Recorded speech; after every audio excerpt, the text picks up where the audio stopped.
네, 안녕하세요. 오늘은 요한계시록 강의 32번째 계시록 12장 14절에서 계시록 13장 3절까지 함께 하시겠습니다. 제목은 두 증인과 두 짐승입니다. 14절부터 13장 3절인데요. 좀 기니까요. 그냥 한 절 한 절 풀면서 강의하도록 하겠습니다.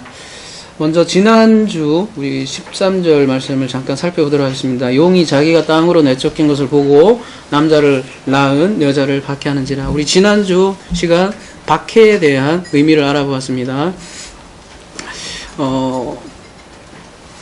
용이 자기가 지금 땅으로 쫓겨났다고 했는데요. 지성소에서 땅으로 쫓겨납니다. 그리고 이 남자를 낳은 여자를 박해하는지라 이렇게 되어 있습니다. 이 남자를 낳은 여자란 남자는 그리스도죠. 앞뒤 문맥으로 봐서 그리스도를 낳은 여자죠. 근데 이 여자가 그러면은 단수니까요. 원문에 보면 단수니까 마리아가 되겠죠. 마리아를 계속 용이 괴롭히는 거죠. 단수로 얘기하자면 그렇겠지만, 근데 이게 여자가 단수라고 해서 한 사람이냐?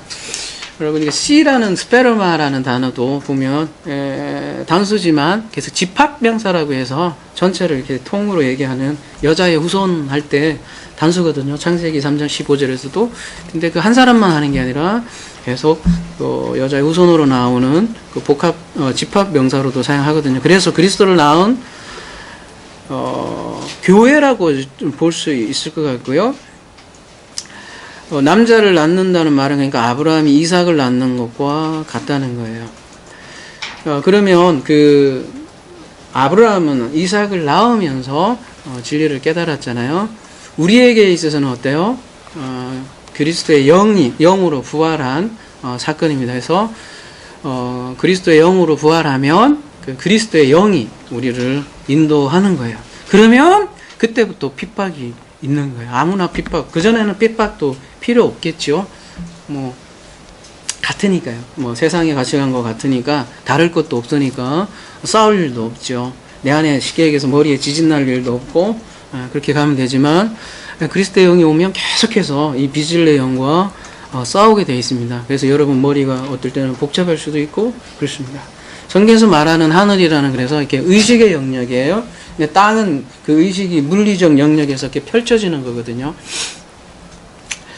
용이 하늘에서 쫓겨났지만 우리가 여기에서 땅에서 사는 한 계속해서 끊임없이 비진리로 박해를 받을 수밖에 없다는 사실을 13절에서는 말씀을 하고 있습니다. 그러나 지난주 우리 박해는 추적을 뜻한다고 했잖아요. 그래서 용의 추적만이 있는 것이 아니라 하나님의 추적도 있다라는 것을 우리가 배웠습니다. 라반이 마치 야곱을 라다프 하는 것처럼 히브리어로 라다프라고 그랬어요. 하나님께서 우리를 라다프 하신다는 거예요. 그래서 우리에게 소망이 있는 거예요. 시편 23편 6절 잘 아는 시편이잖아요. 근데 그 마지막의 결론이 뭐냐면 내 평생의 선하심과 인자하심이 반드시 나를 따르니 할 때 이 따르니가 라다프예요. 신약의 핍박인데 하나님이 핍박하신단 말이에요. 이게 아니라 하나님이 끊임없이 나를 추적하시니 나를 따라오시니 내가 여호와의 집에 영원히 살리로다. 이렇게 시편 기자는 고백을 하고 있습니다. 그래서 하나님의 이렇게 라다프가 있기에 우리가 영원한 집에 거할 수 있는 것입니다. 그래서 그 하나님의 그 라다프를 계시록 12장 4절에는 계속해서 보여주고 있습니다. 14절로 넘어가도록 하겠습니다. 그 여자가 큰 독수리의 두 날개를 받아 광야 자기 곳으로 날아가 거기서 그 뱃의 낫을 피하여 한 때와 두 때와 반 때를 양육받으매. 하나님은 그 여자, 교회죠? 그 여자를 광야로 지금 데려가십니다. 그런데 독수리의 두 날개로 받아서 갑니다. 네, 독수리는 부정적인 의미가 있고 긍정적인 의미가 있죠. 여기에서는 부정적인 의미일까요? 아니면 긍정적인 의미일까요? 긍정적인 의미겠죠? 같은 그 이미지가 출애굽기 19장 4절에 보시면 내가 애굽 사람에게 어떻게 행하였은가 내가 어떻게 독수리 날개로 너희를 업어 내게로 인도하였음을 너희가 보았느니라. 이러한 맥락과 같죠. 신명기 32장 10절 여호와께서 그를 항루지에서 짐승이 부르짖는 광야에서 만나시고 호위하시며 자기의 눈동자같이 지키셨도다. 마치 독수리가 자기의 보금자리를 어지럽게 하며 자기의 새끼 위에 너풀거리며 그의 날개를 펴서 새끼를 받으며 그의 날개 위에 그것을 엎는 것 같이 여호와께서 홀로 그를 인도하셨고 그와 함께 한 다른 신이 없었도다. 이때 이 너풀거리며 이라고 되어 있잖아요. 독수리가 너풀거리며 할 때 이 너풀거리다가 아까는 라다프인데요. 좀 비슷비슷하죠? 요거는 라하프예요. 라하프. 이 라하프라는 단어는 어디에서 등장을 하냐면 창세기 1장 2절에 보면 라하프가 등장하는데요. 뭐 하나님의 르아흐 엘로힘이 라하프 했다 이렇게 되어 있어요. 그러니까 이 라하프라는 단어가 딱 3번 나와요. 이렇게 3번 나오는데 하나님의 영이 수면 위에 운행했다. 그러니까 독수리가 아까 뭐라고 되어 있어요? 아까는 뭐라고 되어 있죠? 독수리가 너풀거리며 이렇게 되어 있는데 그런 개념으로 되어 있어요. 우리 이렇게 보호하신다는 개념이에요. 그래서 오늘 말씀으로 돌아오면 광야는 척박한 곳이죠. 겉으로 보면 척박한 곳이지만 이러한 하나님의 보호하심과 라다프가 있기 때문에 황폐한 곳이 아니라는 것입니다.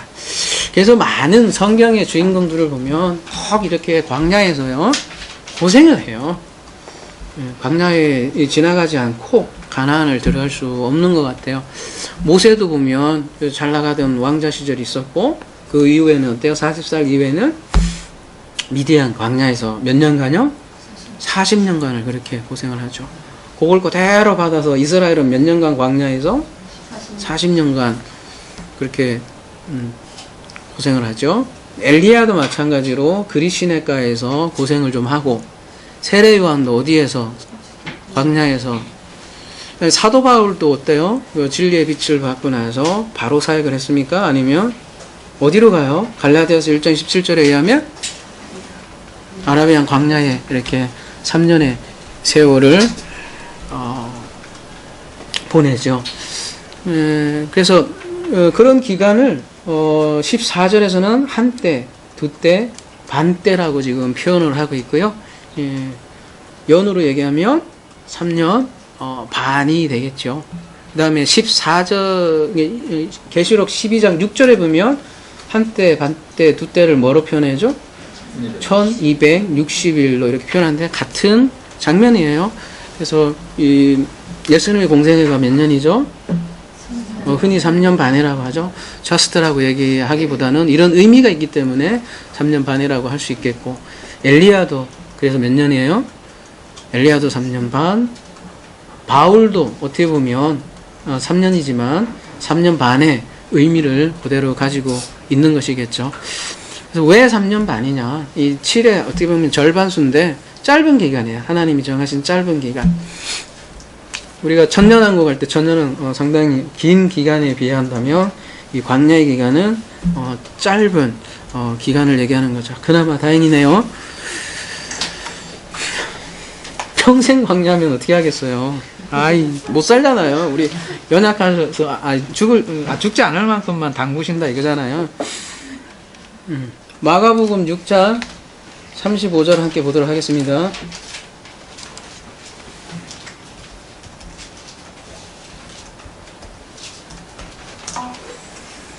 때가 저물어 가매 제자들이 예수께 나와 여짜오되 이곳은 빈들이요 때도 저물어 가니.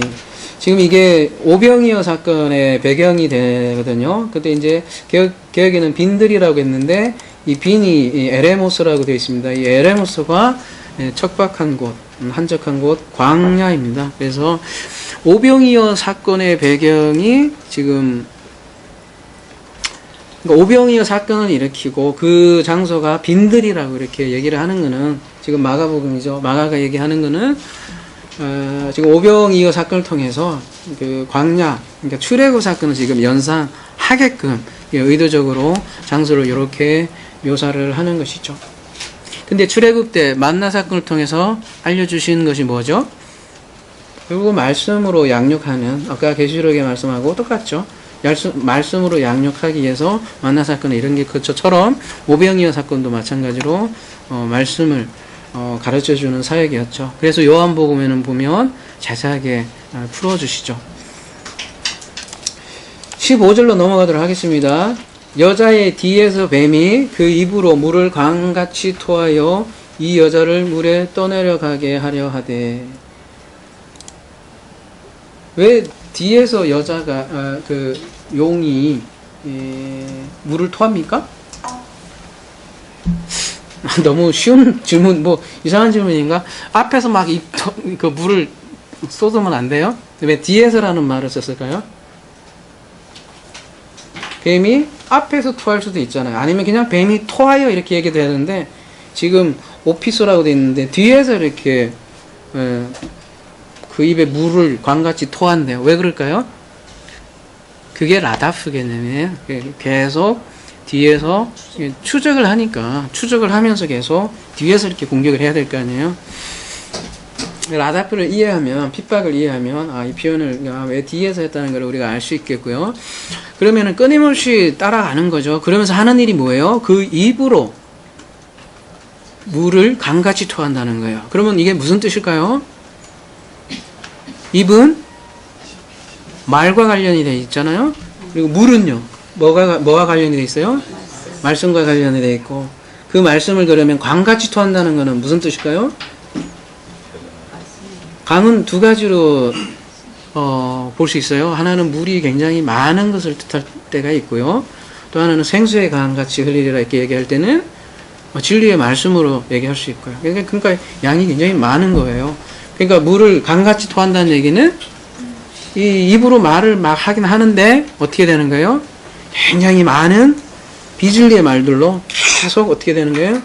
토해낸다는 거예요. 끊임없이 비진리의 말로 토해내서 끊임없이 비진리의 말, 교리 이런 것들로, 전통, 관습 이런 것들로 토해내서 누구를 위험에 처하게 만드는 거예요? 떠내려가게 하는 거니까 여자를 오염시키는 거예요. 그러니까 떠내려간다는 거는 비진리에 휩쓸어 가려고 하려고 계속해서 공격하는 거죠. 근데 이게 무슨 내용이냐면 구체적으로 사도행전 3장에서 7장에 기록한 사건들하고 같습니다. 그래서 여러분 요한계시록을 읽을 때는 이 사도행전과 연결하면서 왔다 갔다 하면 읽으면 됩니다. 지금 뭐 21세기하고 굳이 이렇게 푹 점핑해서 여러분 다 생략해서 그렇게 이해하시면 어떻게 돼요? 큰일 납니다. 만약에 자꾸 그 요한의 시대에 요한의 독자가 읽었을 그걸 먼저 봐야 된다고요. 그래야 우리 얘기하고 다시 똑같아지지. 그런 거 없이 바로 우리 쪽으로 넘어와서 뱀이 뒤에서 막 뭘 토하니까 그걸 어떻게 해석할지는 모르겠네요. 저는 이제 더 이상. 근데 자꾸 21세기 거로 하면 안 돼요. 그러니까 사도행전이 가장 역사적인 배경을 주잖아요. 어쨌든 간에. 사도행전에 보면 3장에서 7장에 이렇게 기록한 내용하고 여기 비슷해요. 무슨 얘기냐면 스데반 집사가 돌을 맞아서 순교하죠. 그리고 7장이 그렇게 해서 끝나죠. 그러면서 여자는 교회는 어디로 흩어져요? 빌립 집사나 보면 초대교인들은 이게 광야로 이렇게 흩어지는 장면이 나오죠. 그러면서 어떻게 보면 교회가 위험에 처하는 거죠. 그런 장면이 지금 계시록 12장 16절이라고 할 수 있겠습니다. 15절이요. 그래서 16절로 넘어가도록 하겠습니다. 땅이 여자를 도와 그 입을 벌려 용의 입에서 토한 강물을 삼키니 이렇게 되어 있습니다. 여러분 땅이 여자를 돕는데요. 어떻게 땅이 여자를 돕죠?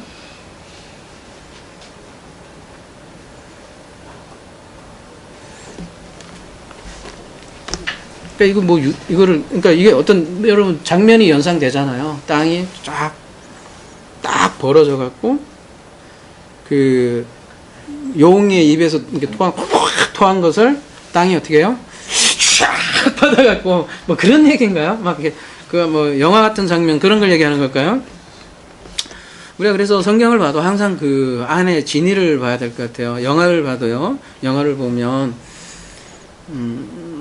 그 뭐죠? 그 감독의 그 진의를 읽어야 되잖아요. 감독의 진의를 안 읽고 어떻게 돼요? 막 그 뭐지? 뭐 특별히 뭐 액션 영화 같은 경우 그런 경우 막 희한찬란한 것만 쭉 보다가 막 화면만 막 지나가다가 끝나고 이제 나오면 뭐만 남죠? 막 그런 인상들만 잔뜩 남잖아요. 만약에 성경을 그렇게 읽으면 그것만 남는다는 거죠. 우리는 그냥 그 이미지만 계속 보고 나올 수 있지만 감독들은 그 안에 수많은 장치들을 넣고 메시지를 넣는다는 거죠. 그 메시지를 읽어야 되는 거예요. 도대체 땅이 여자를 돕는다는 것은 뭘까요? 여기서 우리가 상징을 이제 계속해서 일관성을 가져야 되는데요. 요한계시록에서 땅은 뭐라고 그랬죠?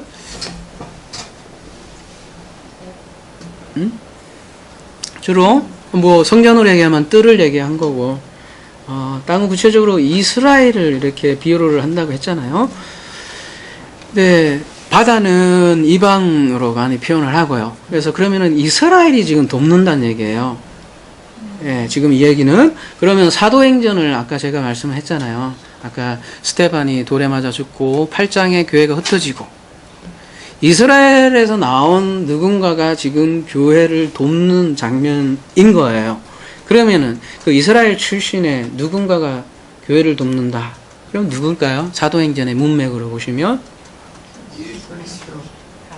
예수 그리스도는 이미 육신적으로는 안 계셨잖아요. 그러니까 땅이 돕는 거잖아요. 사도 바울밖에 없잖아요. 왜냐하면 사도 바울이 몇 장부터 등장을 해요? 사도행전 9장에 등장을 하잖아요. 핍박하던 사도 바울이 갑자기 변했어요. 그 다음에 사도 바울이 누구를 돕냐면 여자를 돕기 시작해요. 교회를. 그래서 하나님은 사도 바울을 일으켜서 그 유대주의자들과 물리쳐서 싸우는 거예요. 초대교회는요, 우리가 흔히 생각하기를 뭐 완벽하다 이렇게 생각을 많이 합니다. 그래서 초대교회로 돌아가자 그런 얘기를 많이 하지만 사실은 초대교회의 현실은 그렇게 녹록하지가 않았어요. 어떤 현실이었냐면 초대교회는 치열하게 율법주의와 복음과 치열하게 싸웠단 말이에요. 만약에 초대교회로 돌아가자 그 얘기면 거기로 돌아가자는 얘기가 돼야 되는데 좀 너무 이상적으로만 생각을 하는 것 같아요. 그래서 많은 서신서의 내용이 사실은 그 내용들이 많이 담겨 있고요. 그래서 초대교회도 그 교회 내부에 유대주의자들이 이렇게 많이 있는 거예요. 그게 여러분 계시록 2장 3장에 보면 주된 적이 둘이가 나오잖아요. 그 사탄의 회당이라고도 나오고 그 유대주의자들하고 니골라당 이렇게 나온단 말이죠.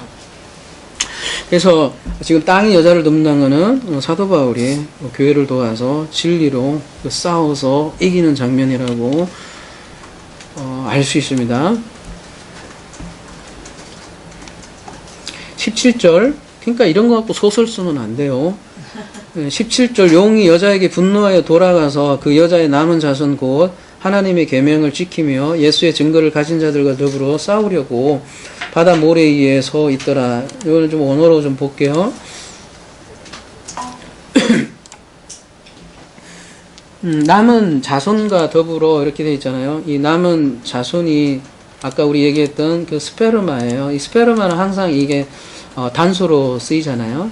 남은 씨, 남은 씨, 여자의 씨의 원어에는요 어떻게 되냐면 여자의 씨의 남은 자들 이렇게 돼 있죠. 그러면 여자의 씨는 누구예요? 여자의 씨. 여자의 씨가 여자의 후손, 그리스도의 남은 자들이라는 뜻이겠죠. 그리고 그 남은 자들의 특징은 뭐냐면 뭐 한대요? 계명을 지킨대요. 그러면 이 지킨다는 건 뭐예요? 우리가 흔히 이제 개혁으로 보면 그 뉘앙스가 어떻게 됐냐면 계명을 지키면라고 돼 있으니까 어떻게 돼요? 이제 하나하나 계명이 있지. 613개가 있다며. 그러면 어떻게든 내가 지켜보려고 하는 거죠. 그렇게 하라고 했어? 지키겠어. 이렇게 하라고 했지? 그래, 지키라고 해서 지키겠어. 그런 의미, 그러니까 행위의 개념의 지킴이 아니라, 테레오는 뭐냐면, 여러분, 말 그대로 이건 보세요. 보면, 쭉 많지만, 영어가 잘 돼 있네요. 영어는 뭐라고 돼 있냐면, to, watch over하고, guard라고 돼 있거든요. 이 watch over guard는 무슨 뜻이냐면, 여러분, 사도행전 12장 6절에 보면, 그, 감옥에서 그 제수를 지켜요. 감옥에서 제수를 이렇게 지키고 있어요. 그게 테레오라는 개념이에요. 그래서 지킨다는 건 뭐냐면 그 계명을 지킨다는 건 뭐냐면 이 계명이 도망가지 않도록 이렇게 지킨다 그런 개념이에요. 그러니까 변질되지 않도록 지키는 거라는 거예요. 그게 잘 지키는 거예요. 그리고 이 남은 자들의 특징이 두 번째가 뭐냐면 예수 그리스도의 뭐라 그러냐면 증거를 가졌다고 합니다. 증거를 가졌다는 얘기는 뭐예요? 지난번에 우리가 한번 다뤘잖아요. 확정된 말씀이다 이렇게 얘기하죠. 그래서 이 남은 자들은 계명을 지키고 예수의 증거를 가진 자들이라고 얘기했습니다. 그런 의미에서 이 남은 자들의 의미가 우리 11조에서 얘기했죠. 남은 자들이 11조가 된다 이렇게 얘기했잖아요.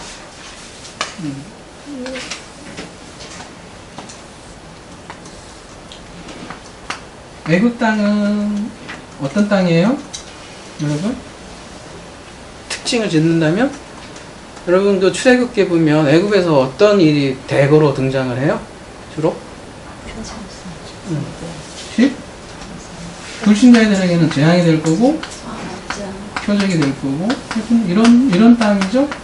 그래서 애굽 교회죠. 여기도 교회는 교회죠. 애굽 교회의 특징은 뭐예요? 그래서 여기서는 표적이 일어나고요, 기적이 일어나고요, 번영이 일어나고요, 예수님 믿었더니 대박 났다 그러고요, 예수님 믿었더니 11조 10억 하게 됐다 그러고요. 그런 땅이에요. 표적도 일어나고 그 거꾸로 재앙도 일어나요. 망했다 그러고요.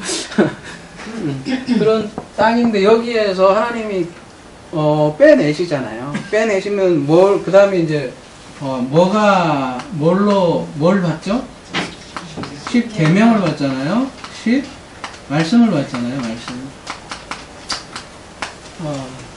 10가지로 대표를 하겠지만 어쨌든 10계명을 받는 것이 광야잖아요. 그래서 그 10계명을 통해서 그 하나를 알라고 하는 거잖아요. 그 하나가 뭐예요? 성경에서 예수 그리스도죠? 네, 그리스도죠. 그래서 그 그리스도가 실체라고 했잖아요. 그거를 11조라고 제가 얘기를 했잖아요. 그래서 11조의 실체는 예수 그리스도 안에서. 이거 제가 얘기한 게 아니라 우리 오려반에서 이게 이런 뭐라 하지? 공식이 사용될 수 있나요? 묻더라고요. 멋지네요. 그렇게 얘기했다. 십자가, 10계명, 11조. 아다리가 맞잖아. 그래서 진리는 아다리가 맞는다, 안 맞는다? 딱 맞는다는 거죠. 뼈다구가, 아다리가 뼈와 살이 채워지고 일어난다는 거예요. 아다리가 맞는다는 거예요. 10표적, 10계명, 11조. 그래서 11조의 실체는 그리스도다, 이런 거죠. 그거밖에 안 맞는다고요? 하나님은? 자, 남은 자, 여기 남은 자 얘기 나와서 제가 잠깐 11조하고 관련해서 얘기를 했습니다.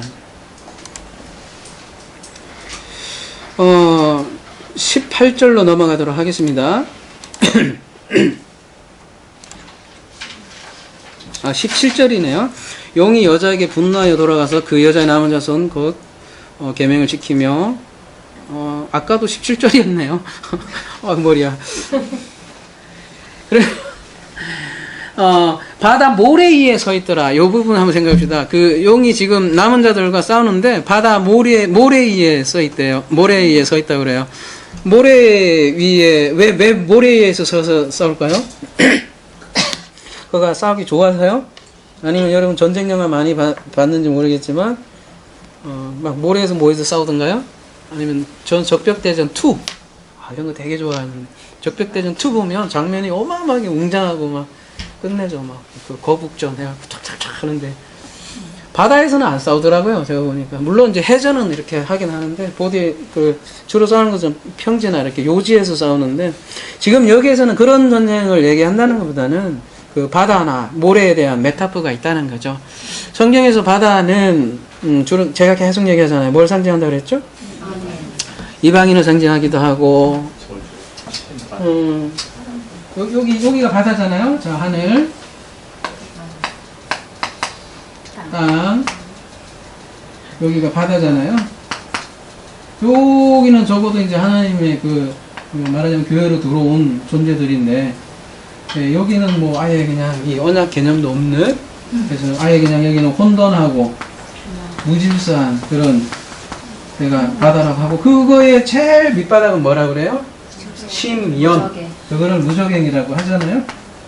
성경에 이런 상징성을 가지고 있다고요. 근데 그 짐승이 어디에서 올라왔대요? 바다에서 올라왔대요. 그럼 이 바다는 혼돈하고 무질서하고 하나님을 대적하는 세력을 상징을 하거든요. 그러니까 짐승이 바다에서 올랐다고 하는 것은 결론적으로 얘기하면 무슨 얘기라는 거예요? 아, 이 존재는 하나님을 대적하는 존재구나. 그리고 또 바다에서 위에 올라온 게 아니라 바다 모래 위에서 이렇게 서 있다고 그래요. 모래는요, 이렇게 생각하시면 되겠죠. 아브라함에게 두 자녀가 있었는데, 하나는, 별과 같고, 또 별과 또 모래와 같이 많다고 이렇게 얘기를 했어요. 근데 별은 뭐고 모래는 뭐예요? 별은 약속의 자녀를 상징을 하고, 모래는 하갈에서 나온 언약의 자손이 아닌 육신의 자녀.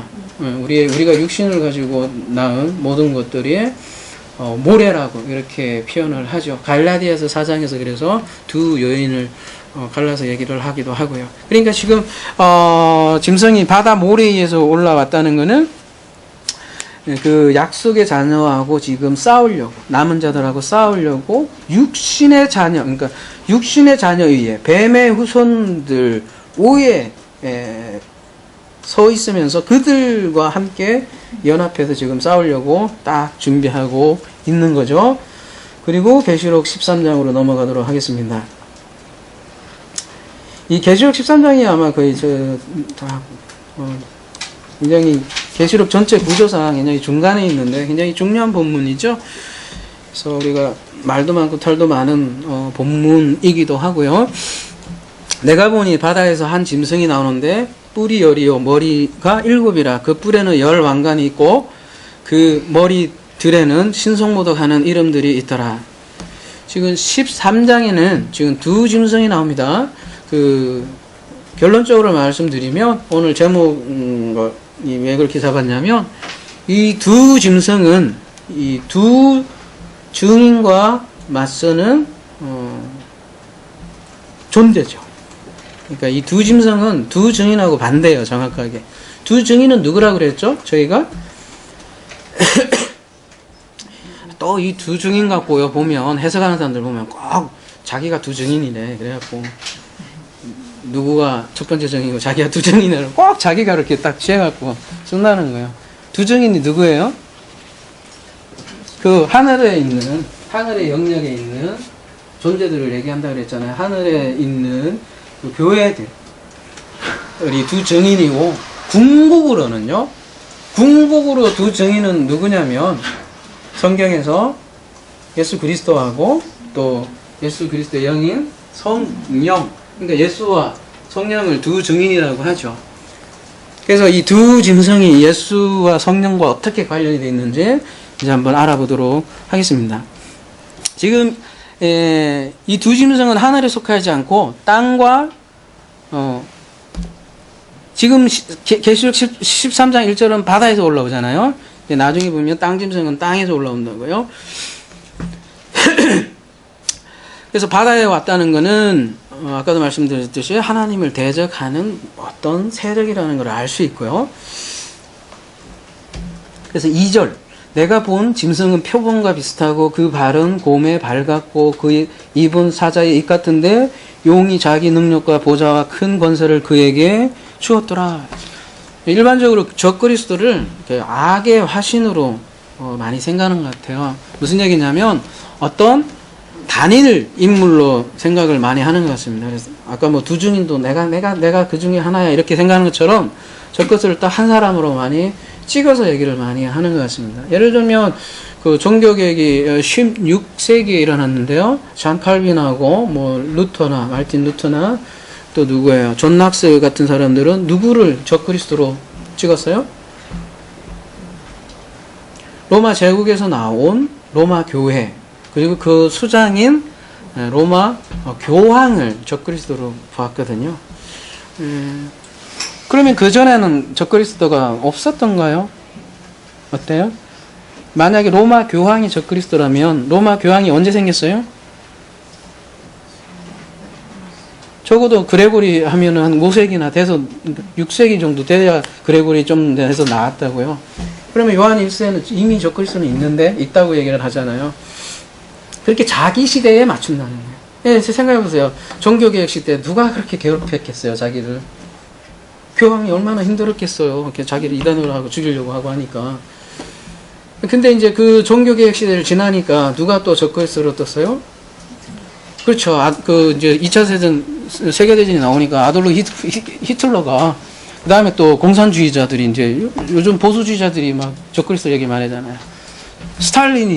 요새 스탈린이 이렇게 적그리스도라고 그렇게 얘기를 하면 시대마다 바뀌는 거예요. 요즘은 누구예요? 제가 몰라서 묻는 거예요. 요즘 누구예요? 그쪽에 관심이 없으니까. 오바마. 버락 오바마가 왜 적그리스도로 지목이 돼요, 도대체? 네, 그러니까 이제 오바마가 뭔가 이렇게 구상하는 그걸 뭐라 하죠? 소셜 어떤 계획 때문에 그런 것 같아요. 그런 의미에서 버락 오바마가 아마 떴던 것 같고, 버락 오바마 전에는 아마 EU걸요? EU? 왜 EU가 지명이 된 줄 알아요? 지금 10뿔 나오니까, 뿔이 10개니까, 10왕관이 있으니까, 분명히 열 왕관이 있으니까, 10왕들이 할 거니까, 딱 제선지 어떤지 유럽의 왕들이 딱 10명이었던 거예요. 그죠? 그러니까 이렇게 찍어서 얘기한다고요. 여러분들은 웃죠? 이걸로 목숨 걸고, 생활하신 분 많습니다. 근데, 어쨌든, 제가 얘기하는 거는, 이렇게 자기 시대의 한 인물로 보는 거는, 자기 위주의 해석인 거예요. 어떻게 보면 좀 이기적인 해석이라는 거예요. 이 짐승은 제가 말씀드리는 거는 요한 시대에 반드시 있어야 되는 거예요. 요한의 독자들이 이 짐승을 알 수 있어야 되고, 요한의 시대도 있어야 되고, 또 어느 시대에도 있어야 돼요. 이게 일곱 교회에게 말하는 거니까, 일곱이라는 건 전체 교회에도 얘기하는 거거든요.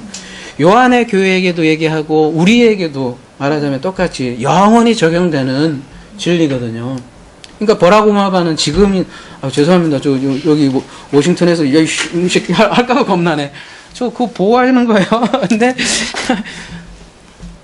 뭐지? 버락 오바마는 그 요한 당시에는 없었단 말이에요. 그 알게 뭐예요? 요한의 독자들이 베리치 그 당시에 그거 알게 뭐예요? 그러니까 이 시대적으로 전체가 다 적용될 수 있어야 된다는 거죠. 그래서 이 바다 짐승 우리 시대에도 있어야 되는 거예요. 그러면 무엇일까? 한번 추적을 해보자고요. 라다프 해보자고요. 계시록에 일단 나오는 바다 짐승은 어디 짐승하고 닮아 있습니까? 여러분 성경 전체에서 여러분 다니엘서 7장에 가보면 이 짐승이 좀 닮아 있어요. 다니엘서 7장 우리가 시간 관계상 다 보지는 못해도 사자, 표범, 곰 이런 모습을 가지고 있어요. 10뿔까지 가지고 있고, 그래서 계시록도 보면은 모습이 비슷해요. 그죠? 표범, 곰, 사자, 또 10뿔 1절에요. 다 가지고 있단 말이에요. 그러니까 이 연관 본문인 다니엘에서 짐승들은요 무엇을 뜻하죠? 다니엘의 문맥은 분명해요. 세상 제국이에요. 그래서 메데 페르시아, 로마, 이렇게 마지막 로마 이런 식으로 해서 나오잖아요. 그래서 그 로마가 그 뜨인 한돌, 그리스도로 인해서 빵 할 거다. 그런 걸 뜻하잖아요. 세상 나라를 그리스도가 이길 거다라는 그게 로마란의 그 다니엘의 문맥이거든요. 그래서 우리가 계시록의 짐승을 다니엘하고 연결해보면, 제국이겠다라는 생각이 딱 드는 거예요. 그죠? 그렇지 않겠어요? 왜냐면 다니엘서 그렇게 하니까. 그렇게 가기가 상당히 쉽다고요. 저도 그거 아닌가 굉장히 조심조심 하는 편인데, 그래서 대부분의 주석은, 로마로 보거나, 로마를 보는 거는 이제 제가 이제 계시록에 처음에 서론에서 얘기를 했잖아요. 이렇게, 역사주의자, 그러니까 과거주의자가 있고요. 그 계시록의 해석은 또 미래주의자가 있고 한단 말이에요.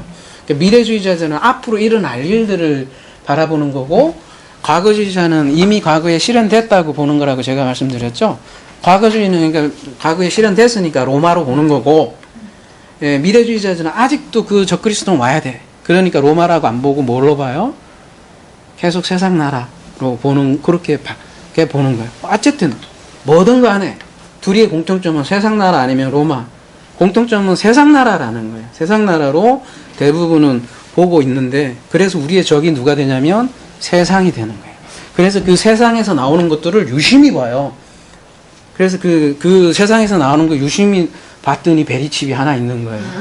그렇게 해서 그런 논리들이 나온다는 걸 여러분이 배경에서 이해를 해야 된단 말이에요. 알았죠? 그러니까 우리의 진짜 적이 누구냐를 볼 때 적을 알아야 내가 알듯이 적을 거다 놓기 때문에 그렇게 주의를 한다고요. 근데 그게 맞느냐가 문제라는 거죠. 자, 문제는 바다 짐승의 특징을 한번 살펴보자고요.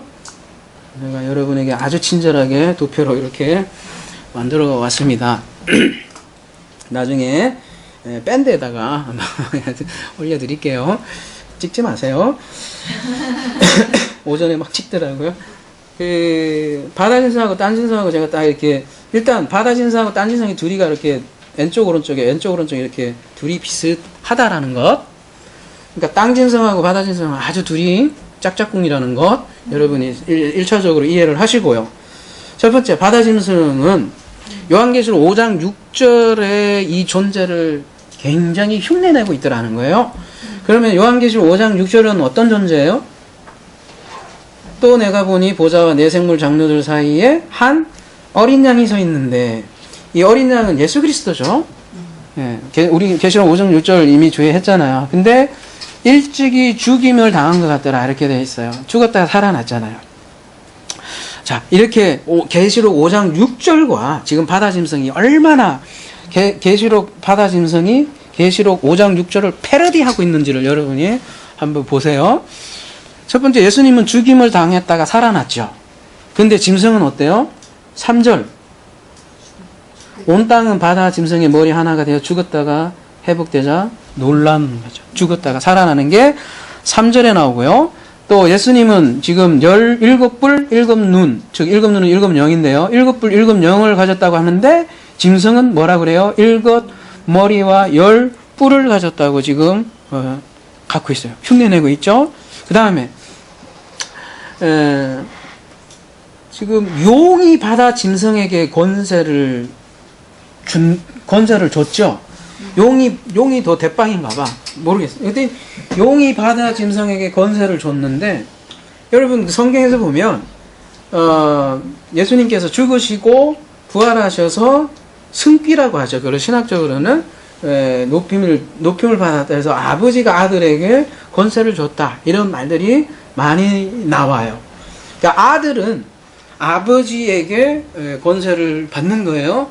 근데 지금 어때요? 용이 짐승에게 능력을 주죠. 권세를 주죠.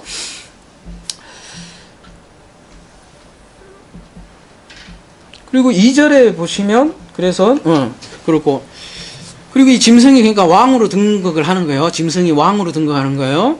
예. 그리고 5장 6절에 보시면 온 땅에 보내심을 받은 하나님의 7영이라도 온 땅이라고 이렇게 표현이 되어 있는데, 3절에도 보면 온 땅이 그대로 기술이 되어 있어요. 온 땅은 바다 짐승의 머리 하나가 죽게 됐다가 회복되자 놀란다, 이렇게 해서 5장 6절하고 굉장히 비슷하다는 거예요.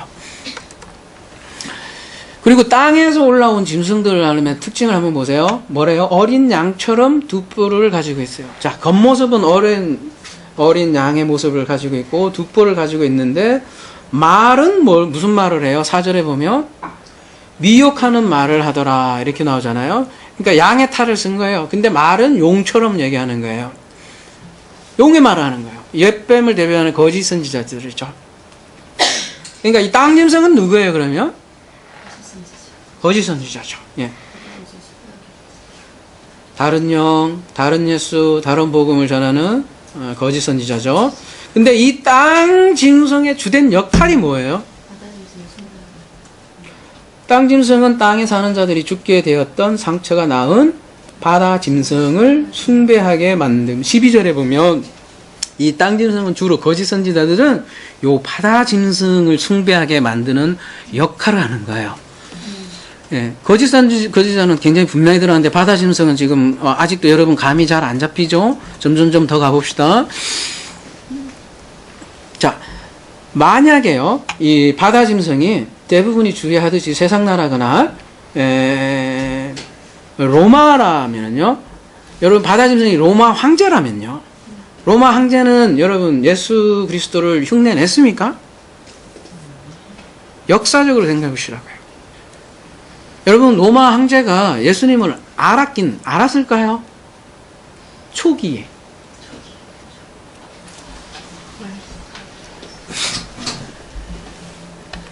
그러니까 로마 황제에 있어서 당시 예수님은 이름 없는 하나의 랍비에 불과했다고요. 그리고 로마 황제는 신성모독을 하는 이런 행동들을 많이 했어요. 지가 신이라고도 하고 많이 하긴 했지만 죽었다 살아난 예수를 흉내낸 것은 아니에요. 그리고 우선 땅 짐승은 거짓 선지자인데 이 거짓 선지자들이 이 로마를 경배하지 않는 사람을 죽인 것은 아니에요. 로마를 경배했다고 죽이는 게 아니라 그들은 누구를 죽였어요? 유대인들은 율법을 지키지 않는 사람들, 토라를 지키지 않는 사람들을 죽였죠. 그래서 그들은 예루살렘 성전을 보호했지 로마를 보호한 건 아니잖아요. 오히려 유대인들은 로마하고 어떻게 했습니까? 항쟁했어요. 유대인들이 생각하는 메시아는요, 전사예요. 메시아의 힘을 가지고 싸울 수 있는 전사를 기다린 게 유대인들이에요. 오히려 항쟁을 했다고요. 근데 그래서 요한이 살던 시대에는 오히려 교회를 로마가 주로 핍박했다기보다는요, 여러분 사도행전 가만히 보세요. 로마보다는 유대인들이 오히려 핍박을 했어요. 그러면 그렇다면 이 바다짐은 누구예요?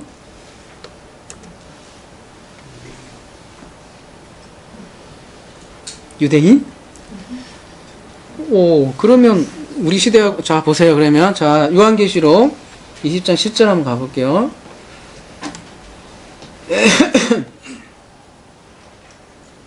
사실 제 말 중에 벌써 답이 다 나왔는데 감이 잘 안 잡히시죠?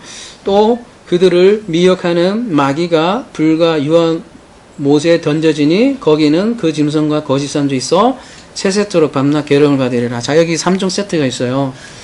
자, 마귀, 짐승, 거짓 선지자가 이렇게 딱 등장하는 거예요. 여기 최종 멸망될 우리의 대적이겠죠? 마귀, 짐승, 거짓 선지자래요. 예. 그러니까 여기 거짓 선지자가 뒤에 나오고 여기는 짐승으로 표현하니까 이 짐승이 바다 짐승이 분명해요.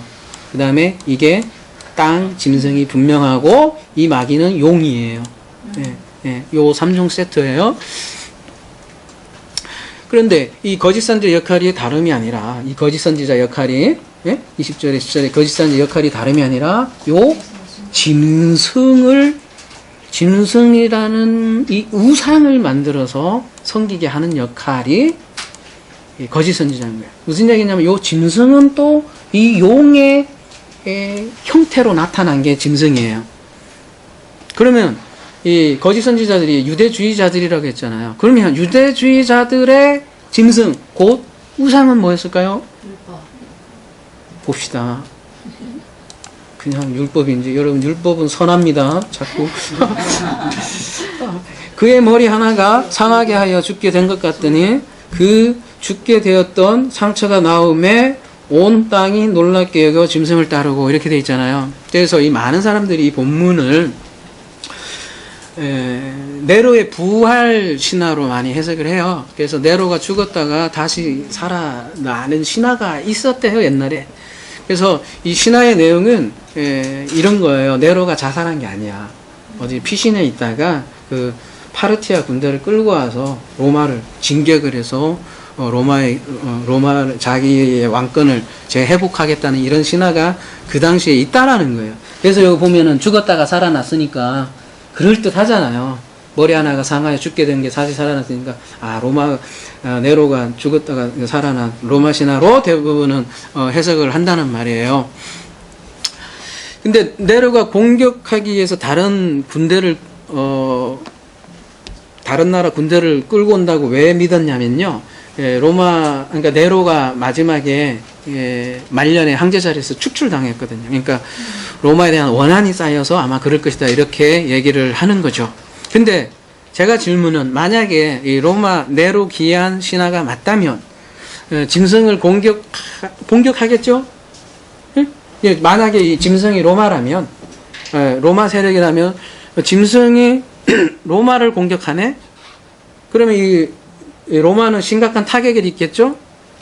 그러니까 네로가 기한하면 로마는 파멸을 맞겠네요. 그러면 요한계시록 13장 3정에는 뭐라고 돼 있어요? 짐승이 또 회복하게 되네요. 이게 좀 앞뒤가 그러니까 로마와의 관계가 안 맞는 거죠. 오히려 로마가 짐승이면 로마가 거대한 힘을 갖고 세력을 가져야 되는데 오히려 타격을 받는 그런 장면이 역설이 되어 버리는 거죠. 그래서 이거는 로마 얘기라고 보기가 어렵고 오히려 상처난 머리를 가지고 있다는 것은 우리가 오래된 전쟁에서도 기술을 했는데 창세기 3장 15절까지 사실은 거슬러 올라가요. 그래서 그리스도께 오셔서 사실은 뱀의 머리를 상하게 하셨죠. 그리고 오순절 역사를 통해서 복음이 싹 전해질 것 같았는데 어때요? 그렇게 만만치 않죠.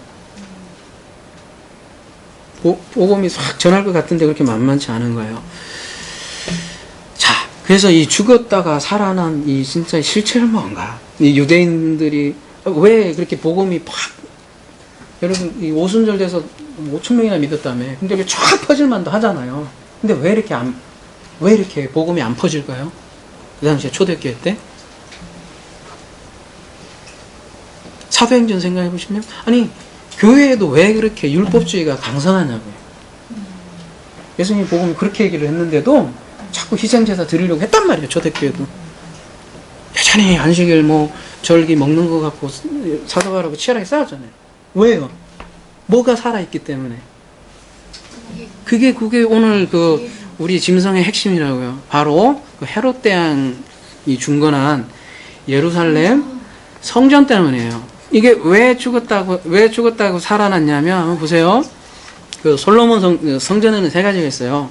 솔로몬 성전이 있었고 스룹바벨 성전이 있었고 그다음에 마지막 헤롯 지금 세 번째 세워진 게 헤롯 성전인데 스룹바벨 성전이 언제 무너졌냐면 BC 63년에서 62년이거든요. 로마에 의해서 완전히 유린됐거든요. 그리고 나서 헤롯 대왕이 BC 20년부터 중건을 했죠. 재건을 해서 언제 완성이 됐냐면 AD 64년에 완공이 됐다는 거예요. 그러니까 말 그대로 예루살렘은 죽었다가 살아났고 여러분 이 헤롯 그 성전이 얼마나 웅장하고 장대했는지 제자들이 뭐라 그래요? 그때는 완성되지도 않았잖아요. 완성은 64년에 완공됐잖아요. 근데 입이 턱 벌어졌는데 예수님이 뭐라 하세요? 이 성전이 돌 하나 남기지 않고 무너질 거다 이렇게 얘기하잖아요. 왜 돌 하나 무너지지 않고 넘어졌어요? 로마 군인이 소문을 들은 거예요. 이게 벽돌 안에도 금을 해놨을 것이다. 벽돌까지 다 캐버려갖고 완전히 그냥 싹 거덜 내버린 거예요, 말하자면. 그래서 AD 70년에 이 티토스 장군이 와서 로마군이 와서 싹쓸이 해버렸어요. 불타버렸고. 근데 여러분 놀랍게도요, 그 헤롯 성전이 불탄 그 날짜가 그 솔로몬 성전이 무너진 날과 똑같대요. 언제냐면 아빕월 9일. 똑같아요. 하나님께서 완전히 무너뜨려 버리시는 거죠. 왜요? 그게 유대인이 가지고 있는 최고의 우상인 거예요. 최고의 우상. 요놈이 진짜 요놈이. 그래서 이 이 예루살렘 성전이 우상인데요. 이게 또 우리하고 어떻게 관련이 있는지 한번 더 추적해 봅시다. 계속 나답하는 거예요, 요놈을. 우리가 거꾸로 요놈을 박해하는 거야. 쫓아가 봐야 돼요. 실체를 알아야 우리가 대비를 할 거 아니에요. 자, 1절로 다시 가봐서, 그래서 내가 보니 바다에서 한 짐승이 나오는데 뿔이 열이요 머리가 7이라. 그 뿔에는 11관이 있고 그 머리들에는 신성 모독하는 이름들이 있더라. 예, 이 뿔이 10개고 머리가 7이니까 또 사람들은 어떻게 해요? 아까 이제 다니엘서 문맥으로 보면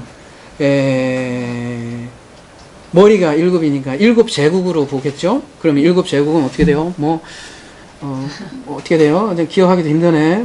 페르시아, 바벨론, 페르시아, 이렇게 메데, 해갖고, 로마, 시리아, 로마, 이렇게 해서, 그렇게 해서 이 7일 거다, 이렇게 하잖아요. 그러면 그 열왕은 또 누구냐? 해서 그 로마에 있는 왕 쭉. 근데 일찍 죽으신 사람들도 있고, 얼마 왕 생하지도 않고, 이게 왔다 갔다 하거든요. 그래서 열왕이 누구냐 갖고 또 치열하게 싸우는 거예요. 근데, 그렇게 치열하게 싸우는 거는 지금 그 얘기랑 비슷한 거예요. 이 열왕관이 10개의 유럽 왕국이다. 이 얘기하고 똑같은 거죠. 그래서 이거 갖고 치열하게 우리가 싸울 게 아니라 이거는 그냥 큰 덩치로 우리 상징으로 이해하시면 될 것 같아요. 뭐냐면 우리가 뿔과 머리가 뭐고 열과 열이 뭐고 왕관이 뭐고 이러한 기초적인, 우리는 그동안 기초를 많이 쌓아서 그냥 여러분이 아실 것 같아요. 그런 기초적인 상식으로만 해도 이 존재는 그냥 드러난다는 거예요. 뿔은 뭘 상징을 합니까? 우리는 얘기를 할 때 근거를 가져야 돼요. 말씀을 얘기해야 되죠. 그죠? 자, 뿔은 뭘 상징하냐. 시편 18편 2절에 보면, 가장 대표적으로 보면, 여호와는 나의 반석이여 나의 요새시여 나를 건지시는 이여 나의 하나님이시여 내가 그 안에 피할 나의 바위시여 나의 방패시여 나의 구원의 뿔이시여 나의 산성이로다. 이게 흔히 얘기하는, 시에서 얘기하는 뭐예요? 대꾸죠. 뿔과 반석과 요새와 하나님과 바위와 방패와 산성은 유사 개념이죠. 그러니까 그렇죠? 그러니까 뿔은 이게 전체적인 이렇게 문맥으로 보니까 뭔가 이 단단한 힘과 능력을 보여주네요. 그래서 누가복음, 그게 이제 무슨 능력이냐? 누가복음 1장 69절에 보면 이렇게 나오네요. 우리를 위하여 구원의 뿔을 그종 다윗은 위에 일으켰으니. 그래서 그 한마디로 힘과 능력은 구원의 능력이다. 이 구원을 일으키는 하나님의 능력이다. 이거를 우리가 알 수 있겠습니다. 그리고 머리는 뭘까요? 머리는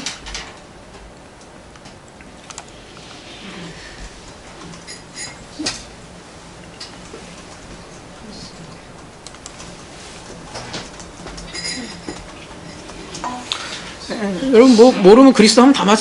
다 맞는데 다 맞아요. 아니, 성경이라는 게 결론 버킹엄 하면 다 걸로 가게 돼 있어요. 그런데 단계가 필요한 거예요. 뭐든지 여기 있으면 여기부터 가서 여기서 뭔가 해서 이렇게 가야지. 그냥 무조건 여기로 가면 다 맞지요. 세상이 그리스도로 말씀으로 창조를 했는데 그렇게 팍 점핑하는 게 아니라 우선 처음에 머리라는 거는 우리 히브리어로 얘기하면 로시잖아요. 로시. 그 베레시트 할 때 어근이 로시트에서 로시거든요. 로시가 무슨 뜻이냐면 그게 머리, 꼭대기, 정상, 우두머리 그런 뜻이거든요. 최고라는 뜻이거든요. 머리라는 거는 우리 사람의 사실은 직립보입하는 이 사람 제일 꼭대기 있잖아요. 그래서 머리에 있는 거죠. 여러분 산을 올라가면 산 어떻게 돼요? 산 허리, 산 깔딱고개, 그래서 산 정상 이런 식으로 하잖아요. 산의 정상이 여기잖아요. 이게 사람들 이렇게 비슷하게 만들어 놓은 거죠. 산이나 우리나. 그래서 근데 여기가 꼭대기고 통치라는 통치에 있는 거예요. 그래서 왜 우리가 머리를 왜 그리스도라고 하냐면 통치 개념 때문에 그런 거예요. 그래서 에베소서 1장 21절에 그래서 이런 말씀을 하는 거예요. 에베소 1장 21절 모든 통치와 권세와 능력과 주권 이 세상뿐만 아니라 오는 세상에 일거는 모든 위에 뛰게 하시고, 이게 바로 머리 개념이에요. 요거. 통치, 권세, 능력, 주권. 또 만물을 그의 발 아래 복종하게 하시고 그를 만물 위에 교회의 머리로 삼으신다. 그래서 지금 그리스도를 교회의 머리로 삼았다는 얘기가 바로 이렇게 얘기를 표현하는 거고요. 통치, 권세, 능력이라고 얘기를 하는 거예요. 바울은 교회를 이렇게 우주적인 몸으로 그래요, 여러분. 이렇게. 응? 여러분 전체 우리가 지금 다 떨어져 있는 것처럼 보이시죠? 겉으로는. 근데 이렇게 여러분이 다 떨어져 있지만 거대한 우주의 그 머리가 하나가 있다는 거예요. 그거를 그리스도로 표현을 하고 있는 거예요. 머리가 그리스도라는 거예요. 그래서 머리는 통치, 주권을 얘기를 하는 거예요. 그래서 뿔은 힘과 능력을 뜻하고 비슷한 개념이죠, 사실은.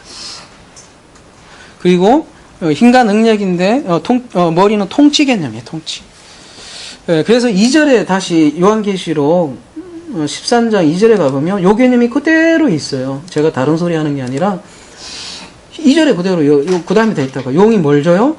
자기의 능력과 보좌와 큰 권세를 그에게 주더라. 이 능력과 보좌, 큰 권세가 바로 뭐예요? 뿔, 머리, 그거예요. 그거를 2절에서 풀어서 얘기하는 거란 말이에요. 근데 이 능력과 보좌와 큰 권세인데, 그 능력과 보좌, 큰 권세가 어떠냐를 설명하기 위해서 뿔은 10개고 머리는 7이라고 얘기를 하는 거예요. 묘사를. 왕이 내로고 또 어떤 놈이 있지 또? 옛날에 살았으면 죽었을 거야. 가 있었네. 수많은 왕인데 누구 하나 일일이 지정하려고 하는 게 아니라 뿔이 10개라는 건 여러분 힘인데 뿔이 10개라는 거 뭐예요? 열이 무슨 뜻이에요? 우리 상징 그동안 계속 해봤잖아요. 완전수죠? 완전수죠? 11. 그 다음에 7은요? 7도 완전수네? 그러면은 7도 완전수고 10도 완전수면 뭐예요? 네, 둘 다 완전한 거예요. 그래서 7하고 10 합쳐지면 70이 되잖아요. 그러면 70은 또 뭘 상징을 하죠? 네, 항상 70은 열방을 상징을 해요. 그래서 이거는 7은 하나님의 언약을 내용하고 10은 이거 하나님의 이 십계명 내용. 그래서 둘이 합쳐져서 모든 열방에 쫙 가는 거. 그래서 70은 모든 열방을 상징을 하고, 그래서 얘가 7하고 열을 가지고 있다는 거는 모든 열방 위에서 지금 어떻게 힘을 발휘한다는 거죠. 지금 우리 열이고 7이라는 거는 모든 열방을 지금 장악하고 있다는 거예요. 장악을 하고 있어요. 어떻게 장악을 하고 있냐? 그 중에 이게 왜 또 그런 장악 개념이 나오냐면, 이 왕관도요, 보면요, 면류관을 썼는데, 이 디아데마를 썼어요. 이 디아데마도. 그래서, 성경에서 면류관이, 왕관이 디아데마도 있고요. 스테파노스도 있어요. 근데 이 스테파노스는, 뭐를 얘기하냐면, 여러분이 올림픽에 나가서, 지금은 월계관으로 되지만, 월계관 개념이에요, 월계관. 그러니까, 열심히 경주를 해요. 여러분이 믿음 생활, 열심히 경주해서 마지막 푯대를 하나에 간다 하잖아요. 그때 하나님께서 주시는 면류관이라는 그런 개념이잖아요. 근데 그 면류관은 어떻게 해요? 요한계시록 우리 4장인가요? 어떻게 해요? 24장로가 다시 면류관 모서서 딱 드리는 그 면류관. 이거는 정말 영광의, 성경에서 말하는 그 영광의 그런 면류관이죠. 말 그대로. 근데 그에 비해서 디아데마는 뭐냐면, 이건 그냥 왕관이에요, 말 그대로. 이 왕들이 쓰는 관, 힘과 권력을 상징하는 관. 그래서 예수님이 19장에 보면 심판하실 때는 디아데마를 써버려요. 이 힘과 권력을 상징하기 때문에 그렇죠. 그래서 지금 디아데마를 이 짐승이 쓰고 있다는 것은 그 권력이 막강하다는 거예요. 여러분, 이 막강한 권력이 지금 거짓 성전이에요.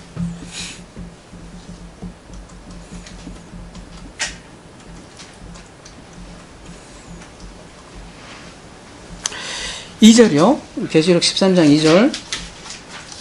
내가 본 짐승은 표범과 비슷하고 그 발은 곰의 발 같고 그 입은 사자의 입 같은데 용이 자기의 능력과 보좌와 큰 권세를 그에게 주었더라. 지금 이 짐승은 다니엘서 7장의 짐승과 닮았다고 그랬죠? 근데 다니엘서 7장은 사자평 곰 이렇게 되어 있는데 계시록 13장도 그렇게 돼 있어요.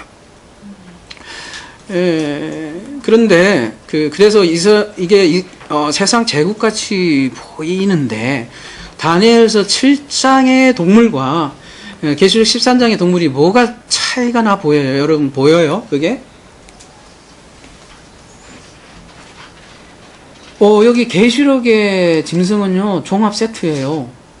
그냥 같이 있어요. 표범, 곰, 사자가요 한꺼번에 있어요. 이 다니엘서 7장은 이렇게 나눠져 있단 말이에요. 페르시아든지 로마든지 한 세력이 흥행하고 그 다음에 죽고 흥행하고 죽고 이런 식으로 나오는데 여기는 총합 세터야.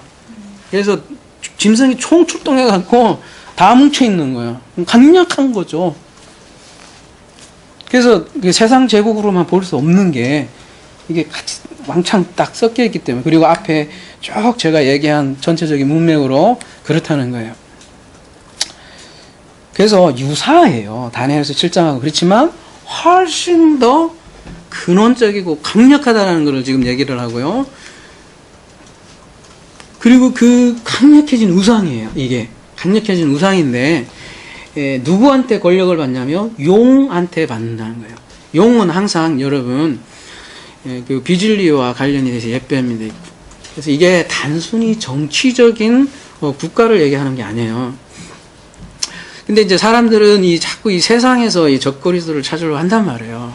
근데요, 용은요, 그렇게 등장하지 않아요. 어떻게 등장하냐면, 가장 광명한 천사를 가장하고 등장한단 말이에요. 나의 가장 깊숙한 곳에 여러분 깔려 있어요. 그리고 여러분이 가장 사랑하는 모습으로 꽈리를 틀고 있어요. 뭘까요? 자, 예루살렘 성전은 이미 이제 70년에 다 무너졌어요. 그 당시 이야기나 지금 얘기나 똑같은 거라면서요. 똑같잖아요. 그러면 우리에게도 이거 반드시 있어요. 예루살렘 성전이란 건 뭐예요? 결국은 보이지 않는 하나님을 그 뜻을 알려주기 위해서 나타내준 말 그대로 보이는 하나님 아니에요. 성전을 통해서 하나님을 알려주는 거 아니에요. 자, 그러면 지금 우리가 가지고 있는 여러분이 가장 사랑하는 누구예요? 구체적으로요. 아주 구체적으로 얘기하셔야 돼요. 구체적으로 여러분이 보이는 하나님이 누구냐고요. 지금 이 시대에 지금 우리 보이지 아니하는 하나님은 거론도 하지 말자고요. 지금 바다 짐승에 대해서 얘기하는 거란 말이에요. 용에 대해서 얘기하는 것도 아니에요. 그 보이는 하나님이 여러분이 가장 사랑하는 혹은 지금 말고 과거에 누구를 가장 보이는 하나님으로 사랑했냐고요. 예수예요. 예수. 그 예수가 어떤 예수냐? 패러디하는 예수. 쉽게 얘기해서 가짜 예수요. 가짜 예수. 이 가짜 예수가 어떤 예수냐? 이게 왜 가짜 예수냐? 바다 짐승이. 계시록 16장 13절 한번 다시 가보도록 하겠습니다. 내가 봄에 개구리 같은 새 더러운 영이 용의 입과 입이라는 단어를 쓰고 있어요. 짐승의 입과 거짓 선지자의 입에서 나오니 이렇게 표현을 하잖아요. 그리고 14절에 뭐래요? 그들은 귀신의 영이라 이적을 행하여 온 천하 왕들에게 가서 하나님 곧 전능하신 이의 큰 날을 있을 전쟁을 하여 그들을 모으더라. 그러니까 이게 이 용, 짐승, 거짓 선지자 전부 다 귀신의 영이래요. 귀신의 영. 그럼 귀신은 뭡니까? 아니잖아요. 그냥 관시도 아니고. 늘 제가 말씀드리지만 귀신은 뭐예요? 다이몬이라고 해서 마가복음에 보면 귀신을 푸뉴마 아가달톤이라고 돼 있어요. 아가달톤. 더러운 영. 근데 영은 뭐라고 하냐면 요한복음 6장 63절에 보면 영은 말씀이다 이렇게 레마의 말씀. 근데 이 말씀이 더럽혀진 게 더러운 귀신이라는 거예요. 그래서 영이 말씀인데 그 영을 내 안에 담고 있으면 누가 귀신이 되는 거예요? 내가 귀신이 되는 거예요. 내가 거짓 영을 가지고 있으면.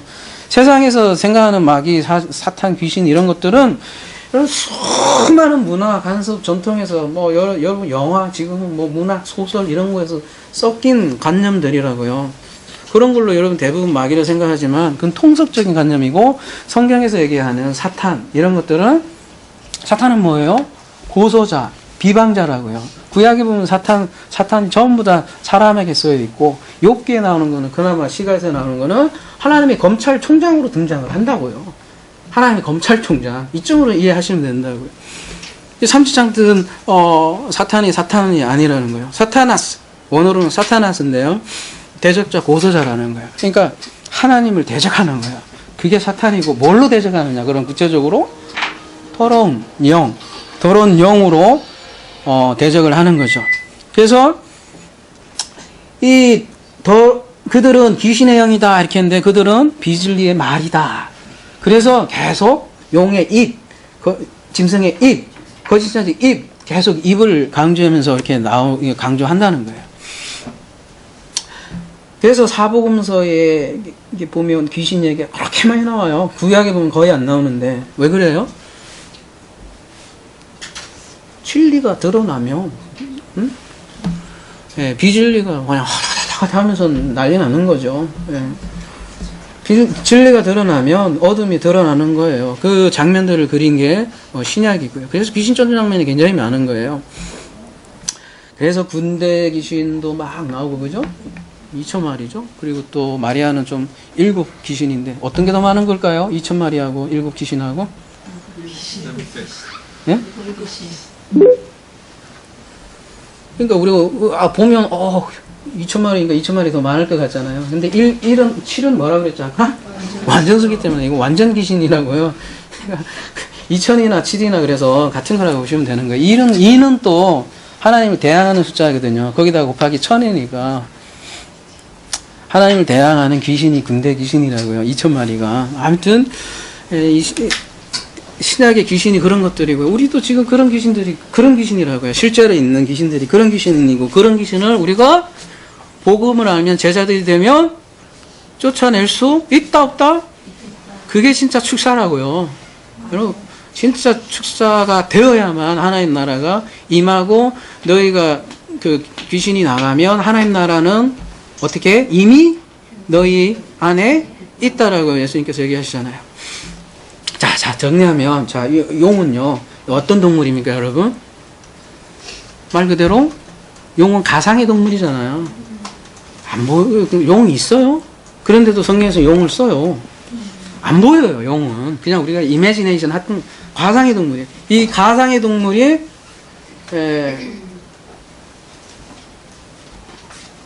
자 이걸로 생각을 해봅시다. 그냥 뭐 이걸로 하기는 좀 그렇다.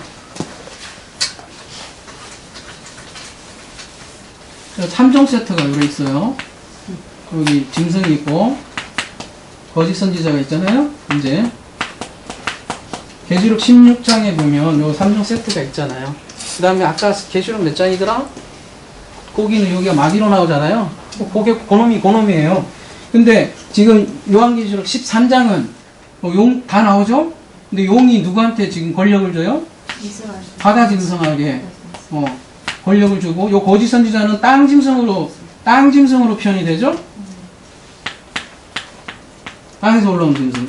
근데 요놈의 거짓 선지자는 뭐를 섬기게 만드는 존재예요? 그 바다 짐승을 섬기게 하고 안 섬기게 하면 만약에 요 바다 짐승을 안 하게 하면 죽여버려요. 그게 주는 게 표고 이제 다음에 용, 짐승, 거짓 선지자가 3종 세트로 나오는데 용은 뭐를 패러디하는 거예요? 보이지 않는 거예요. 그러니까 그리고 권력이 그러니까 여기는 아들이잖아요. 아들에게 권력을 주잖아요. 그래서 여기가 왕으로 즉위를 하잖아요. 그럼 누구를 지금 패러디하는 거예요? 네. 하나님이 흉내내는 거 보이지 않는 하나님 흉내내고 이 짐승은 아까 죽었다가 살아나고 뭐 왕권을 받고 권세를 받고 예? 그러니까 누구를 흉내내는 거예요? 예.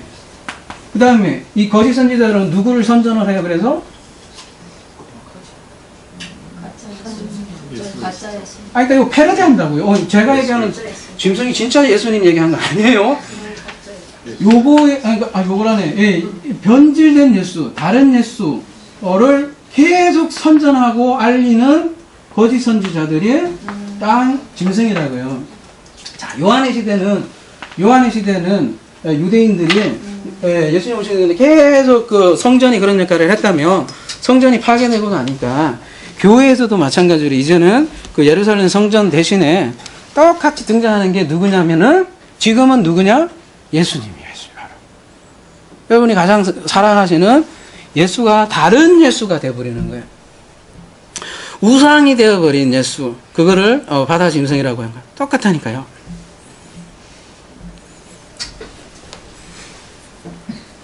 그래서 이 거짓 목자들이죠. 거짓 목자들은 예수님의 이름으로 수많은 일들을 하잖아요. 예수님 이름으로 기적도 행하고요. 수많은 일들을 성령 사역도 하고. 여기는 안 썼네. 여기는 뭐예요? 거짓 선지자니까 진리하고 관련이 돼 있잖아요. 그래서 뭐 수많은 성령 사역을 해서 예수님을 띄운다 별짓 다 하는데 그게 다 뭐예요? 다 전부 다 바다 짐승을 위한 봉사라는 거예요. 다른 예수를 지금 섬기고 있다고요. 다른 성령 사역을 하고 있다는 거예요. 그게 다 귀신의 처소라고요. 그게 예루살렘 성전이 귀신의 처소가 됐다고 하는데 이게 지금 현재로 얘기하면 누구겠냐고요. 그래서 바다 짐승은 단순히 로마가 아닌 거예요. 로마보다 더 무서운 거는 이게 베리치고는 아무 못하네 여러분. 갖고 다니든지 말든지. 우리가 가장 잘 알고 있다고 생각하는 예수가 다른 예수일 수 있다는 거예요. 바로 그 가스펠이 아니라 우리가 전혀 다른 복음으로 가지고 있을 수도 있다는 거예요. 그게 얼마나 강력한지요. 로마 제국보 다 페르디아 메시아 다 합친 것보다도 종합 세트인 이 짐승으로 표현을 그래서 하고 있어요. 이건 진짜 알기 어려운 거예요.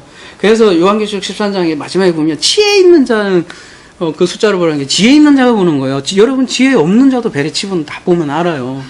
근데 진짜 이건 지혜가 필요하거든요. 그래서 이 두 짐승이잖아요. 이 두 짐승이 누구를 핍박을 해요? 두 종이 누구요? 네, 예수와 성령 사역을 방해한다고요. 변질시켜요, 진리를. 예수님이 오셔서 말씀을 하셨잖아요. 그 말씀하신 거를 보혜사가 오셔서 해석을 해주잖아요. 그걸 완전히 그냥 그 왜곡되게 만드는 거짓 예수. 그 거짓 예수를 열심히 홍보하는 누구요? 거짓 목사.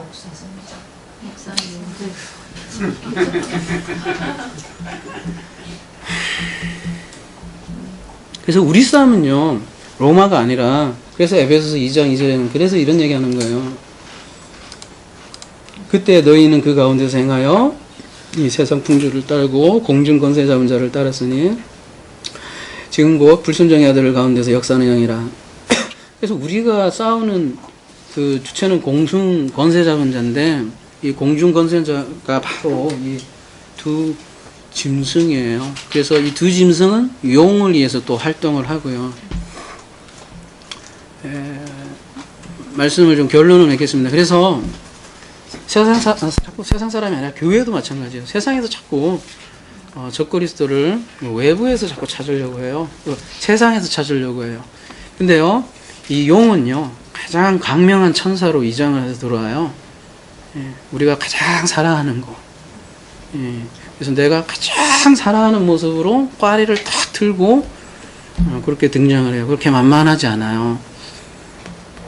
그래서 많은 목사들이 사실은 예수 믿으라고 외치지만 그 예수가 진짜 예수인가 우리가 깨어있지 않으면 안 되고 진짜 예수가 아니라면 그 예수야말로 바다 짐승이 되는 거예요. 그래서 이 짐승의 실체를 여러분이 확실히 알고 분별하는 영이 그래서 필요할 것 같습니다. 그래서 미혹당하지 않고 승리하는 저와 여러분이 되기를 기도합니다.